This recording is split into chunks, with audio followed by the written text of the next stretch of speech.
Mumbai's Special Anti-Corruption Bureau Court has ordered an FIR against former SEBI chairperson Madhvi Puri Butch and 5 other officials over alleged regularity violations and stock market fraud.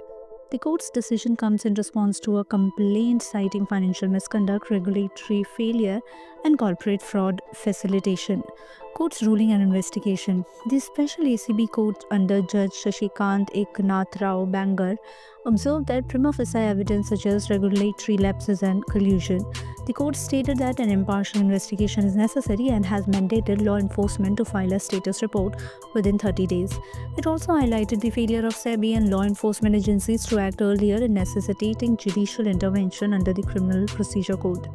Key allegations against Bush and SEBI officials. The complaint alleges that SEBI officials enabled market manipulation, failed in their statutory duties, allowed a non-complaint company to be listed, facilitating corporate fraud. The complainant claims multiple attempts to engage regulatory bodies and law enforcement were ignored, prompting the court to direct ACB Mumbai to register an FIR under relevant sections of IPC, SEBI Act and Prevention of Corruption Act. The Hindenburg controversy and conflict of interest allegations. Madhvi Puri Butch, the first female SEBI chairperson, had previously faced allegations from US-based short seller Hindenburg Research.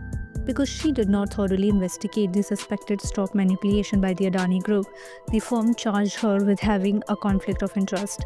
Moreover, Hindenburg alleged that Bush and her husband Dhaval Bush invested in offshore companies related to a fund structure that involved Vinod Adani, brother of Gautam Adani, the founder of the Adani Group.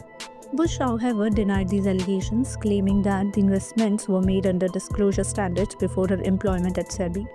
Bush tenure reforms and controversies. During her 3-year tenure, Bush introduced key regulatory reforms including faster equity settlements, increased foreign portfolio investor disclosures, growth in mutual fund participation via 250 rupees SIPs.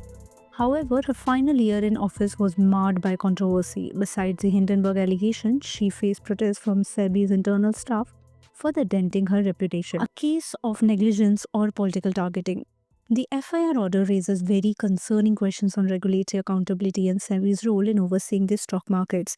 Some believe that the case is a step towards transparency, while others suspect a political option. As investigations unfold, the case deserves much attention on its impact on financial governance and corporate regulation in India. For more updates, subscribe to our YouTube channel TSW News. News that reveal the truth.